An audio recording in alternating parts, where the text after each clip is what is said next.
안녕하세요. 안목입니다.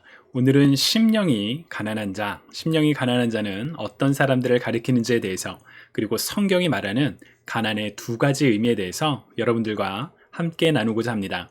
제가 오늘 여러분들과 나누기 위해서 준비한 그런 참고 자료들은 영상의 맨 마지막에 자세히 소개해 드리도록 하겠습니다.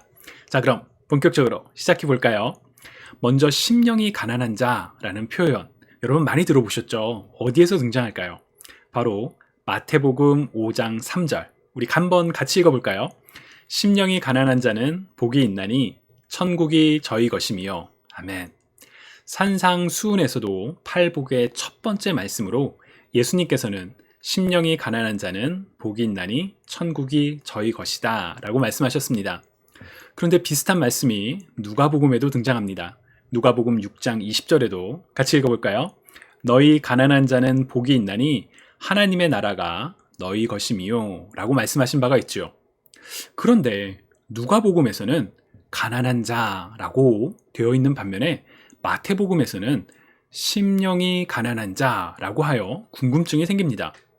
혹자는 사회적 약자에 대해서 관심이 많은 누가복음에서는 경제적인 가난을 콕 집어 이야기하기도 하지만 마태복음에서는 영적 상태의 가난으로 한정하는 것이다 라고 설명하기도 합니다. 정말 그럴까요? 그러나 사실 이러한 구분 전에 우리가 먼저 고려해야 될 사항은, 그렇다면 성경이 말하는 가난의 의미는 무엇인가 라는 점입니다.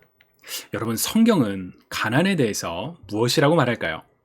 성경은 가난에 대해서 부정적인 의미와 긍정적인 의미 두 가지 모두를 다 이야기를 합니다. 먼저 부정적인 관점부터 한번 살펴볼까요? 시편 112편 1절부터 3절인데요. 같이 읽어볼까요? 여호와를 찬양하라. 여호와를 경외하고 그 계명을 크게 기뻐하는 사람은 복이 있으니 그 자손이 그 땅에서 강해질 것이요 정직한 사람들의 세대에게 복이 있을 것이다. 그 집에 부와 재물이 있고 의로움도 영원히 계속될 것이다. 아멘. 무슨 뜻인가요? 하나님을 경외하고 하나님의 계명을 기뻐하는, 하나님의 계명을 기뻐한다는 건 계명을 잘 따르며 기뻐하는 사람들을 이야기하겠죠. 그런 사람들은 복이 있어서 그 사람의 집에 부와 재물이 있다, 곧 부자가 된다는 뜻이죠. 하나님의 말씀을 잘 지키면 부자, 곧 세상에서 부유함을 얻게 되는 일. 사실 우리가 기복신앙이라고 비판할 때도 있지만 성경의 인물들을 보면 하나님께서는 분명 세상적인 복을 주실 때가 있습니다. 예를 들어 욥, 여러분 욥기 좋아하시나요? 욥도 시험 끝에 많은 소유를 얻게 되죠. 믿음의 조상 아브라함도 많은 소유를 가지기도 합니다. 오늘날의 기복신앙은 신앙을 우리 현재 삶의 만족만을 위한 것으로 변질시킨다는 점에서 큰 문제가 있지만, 적어도 구약의 인물과 사건들을 보면 하나님께서 우리에게 주시는 복에는 세상적인 복도 포함되어 있고, 그래서 믿음으로 부자가 되는 경우도 우리는 찾아볼 수가 있습니다. 그렇다면 부자의 반대, 가난한 사람은 어떨까요? 믿음을 잘 지켜서 부자가 된다면, 이제 믿음을 잘 지킨다는 걸 그냥 좋은 신앙으로 표현할게요. 좋은 신앙이 있어서 부자가 된다면, 가난한 사람은 믿음을 잘 지키지 못했기 때문일까요? 우리가 논리학적으로 접근을 해보면 믿음이 좋은 사람은 부자가 된다. 예, 대우는 부자는 이제 가난한 사람이죠. 그리고 좋은 신앙의 반대는 나쁜 신앙이 되겠죠. 그러면 가난한 자는 하나님을 경외하지 않는 나쁜 신앙을 가진 사람이다 라고 말을 할 수가 있죠. 여러분, 혹시 논리학 기억하시나요? 우리 수학 배울 때 이 명제의 대우, 그 앞과 뒤를 뒤바꾼 내용은 둘 다 참이거나 둘 다 거짓이다, 이런 거 배우는데, 그러니까 좋은 신앙을 가지면 부자가 된다의 그 대우는 가난한 자는 나쁜 신앙을 가지고 있는 것이다 라고 해석할 가능성이 있어요. 사실 그래서 한국의 어떤 교회는 이런 말을 한 적도 있습니다.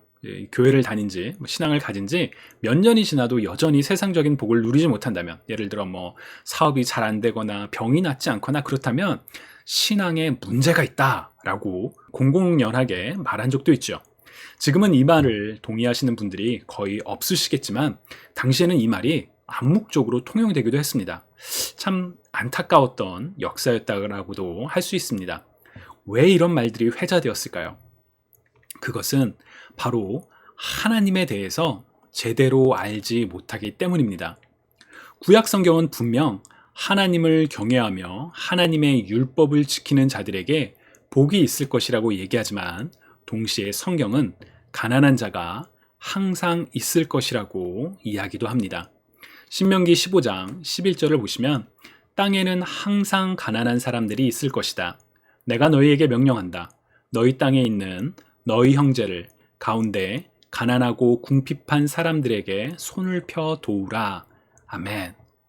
하나님께서는 인간을 사랑하사 인간에게 복을 주시기 원하시지만 인간은 하나님의 뜻을 거역하고 불순종하여 그래서 세상 가운데 죄가 만연하게 되었죠. 결국 죄로 인해 그것이 개인의 죄든 아니면 다른 누군가의 혹은 시스템적 죄이든 죄로 인해 가난이라는 고통은 인간의 삶에서 떠날 수 없게 되었습니다. 그래서 하나님께서는 가난한 자들이 항상 있을 것이기에 너희는 하나님의 뜻을 따르는 자들은 하나님을 경외하는 자들은 가난한 자들을 도우라 라고 말씀하셨습니다.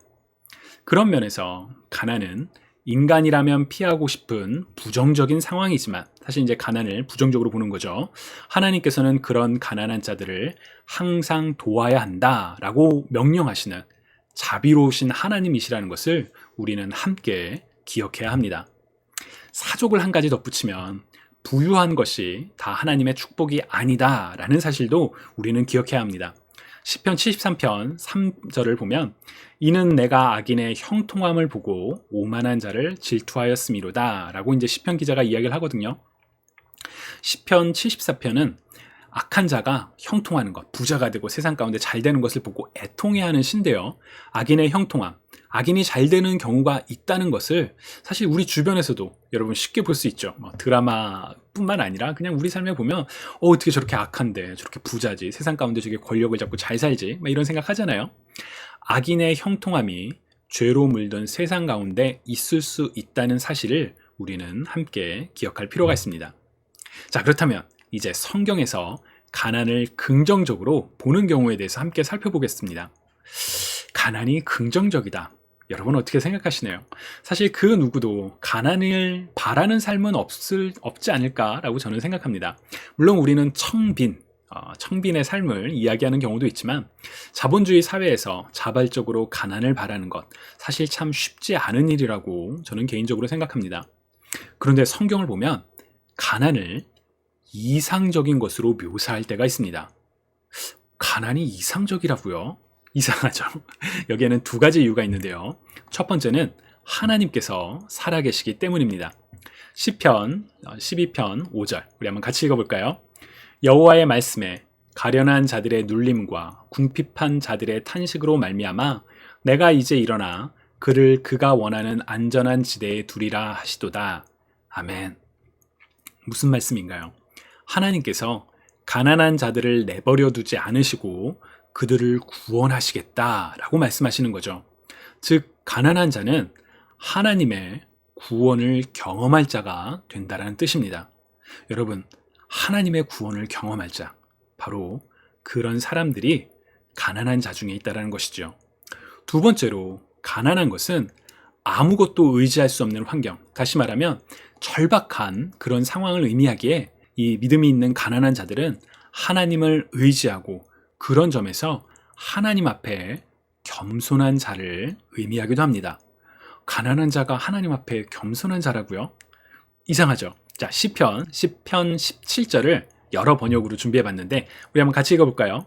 여호와여, 주는 겸손한 자의 소원을 들으셨사오니 그들의 마음을 준비하시며 귀를 기울여 들으시고 주님께서는 불쌍한 사람의 소원을 들어주십니다. 여호와여, 주께서는 힘없는 사람들의 소원을 들으셨습니다. 여호와여, 고통당하는 자들의 소원을 들어보십시오. 제가 그 뒤에는 좀 짧게 읽었는데 겸손한, 불쌍한, 힘없는, 고통당하는 아니 어떻게 번역이 저렇게 다 다를 수 있을까요? 너무 신기하지 않나요? 이렇게 다 다르게 번역된 히브리어는 아나브라는 단어인데요. 이 단어는 가난을 의미하기도 하지만 동시에 겸손을 의미하는 단어이기도 합니다. 가난하다가 겸손하다. 어떻게 그렇게 되냐고요? 왜냐하면 의지할 데가 없으니까 하나님을 찾기 때문에, 하나님 앞에 엎드리는 사람이기 때문에 겸손함으로 이 의미가 연결됩니다. 그래서 케네스 베일리는 중동의 눈으로 본 예수에서 가난이라는 단어와 관련하여 이렇게 설명합니다. 드문 경우이긴 하지만 이사야서에서 가난한 자라는 말은 양식이 충분하지 않은 사람을 가리킨다. 그러나 대다수 경우에 가난한 자는 겸비하고 경건하여 자신에게 하나님의 은혜가 필요함을 알고 하나님의 말씀을 들으며 떠는 사람을 묘사한다. 즉 가난으로 이 성경에서 가난한 자라고 표현할 때는 정말 물질적인 가난을 뿐만 아니라 겸비하고 경건하여 하나님을 찾으며 하나님을 경외하는 사람들을 가리킨다라고 이야기를 하는 거죠. 그래서 가난한 자는 곧 하나님 앞에서 겸손한 자이고, 겸손한 자가 되는 것은 믿는 사람들의 이상적인 모습 중에 하나이기에 가난에 대한 긍정적인 측면이 바로 여기 있습니다. 자, 그렇다면 최초의 질문, 심령이 가난한 자는 누구를 가리키는가? 이 질문으로 돌아와서 우리 생각해 볼까요? 먼저 마태복음과 누가복음의 차이, 심령이 가난한 자와 가난한 자의 차이는 지금까지 살펴본 구약 성경에서의 가난에 대한 인식을 고려할 때 사실 차이가 없습니다. 성경적 관점에서 가난은, 경제적인 가난은 물론 하나님을 간절히 찾는 경건한 신실한 모습을 의미할 때도 있기 때문입니다. 예수님께서는 심령이 가난한 자, 곧 하나님 앞에 겸손하여 하나님을 찾는 자는 이미 하나님의 나라를 소유했다라고 말씀하십니다. 저는 사실 마태복음 5장 3절의 이 말씀, 심령이 가난한 자는 복이 있나니 천국이 저희 것이며 라는 이 말씀을 내가 이 세상 가운데 심령이 가난하면, 혹은 누가복음 같은 경우 이제 경제적인 가난함으로만 생각해서 이 땅에서 가난하다 죽으면 천국에 가게 될 것이다 라고 이해를 해왔습니다. 그러나 이 표현은 가난한 사람이, 하나님을 찾는 사람이 죽어서 천국을 가게 될 것이라는 표현이 아니라, 가난한 사람, 곧 하나님을 찾는 사람은 이미 하나님의 나라를 소유하고 있다, 하나님 나라의 백성이다 라는 선언문입니다.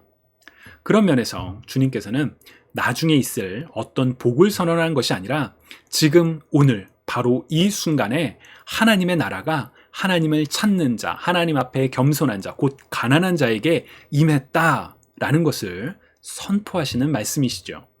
이 영상을 보시는 분들 중에는 경제적인 가난으로 고민하는 분들도 계시리라고 생각을 합니다. 만약 여러분들이 경제적인 가난으로 고민하고 계신다면 하나님께서 여러분들의 구원자 되신다는 사실을 꼭 기억하시기 바랍니다.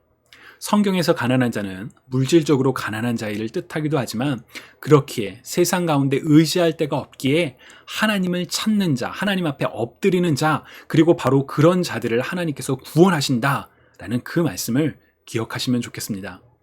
또 이 영상을 보시는 모든 분들께서는 하나님께서 바로 우리의 손을 통해 이 땅에 존재하는 모든 가난한 자들, 어려운 사람들을 돕기 원하신다는 것도 기억하셨으면 좋겠습니다. 하나님께서는 때로는 하나님의 권능하심으로 일하시기도 하지만 동시에 하나님께서 창조하신 하나님의 사람들을 통해 세상 가운데 일하십니다. 그리고 우리 모두는 세상으로 보냄받은 하나님의 대사이죠. 그리고 마지막으로 우리 모두가 하나님 앞에서 가난한 자, 곧 겸손히 겸비하여 하나님께 의뢰하고 하나님의 뜻을 따르는 모두가 되실 수 있기를 주님의 이름으로 축복합니다. 여러분, 이 영상과 관련하여 궁금하신 점이 있으시면 댓글로 남겨주시고요. 그리고 영상 끝에 나오는 참고 자료들도 확인해 보시기 바랍니다. 그리고 이 영상이 도움이 되시다면 더 많은 분들이 보실 수 있도록 좋아요도 꼭 부탁드립니다. 다음에도 성경에 관한 질문으로 여러분들을 또 찾아뵙겠습니다. 감사합니다.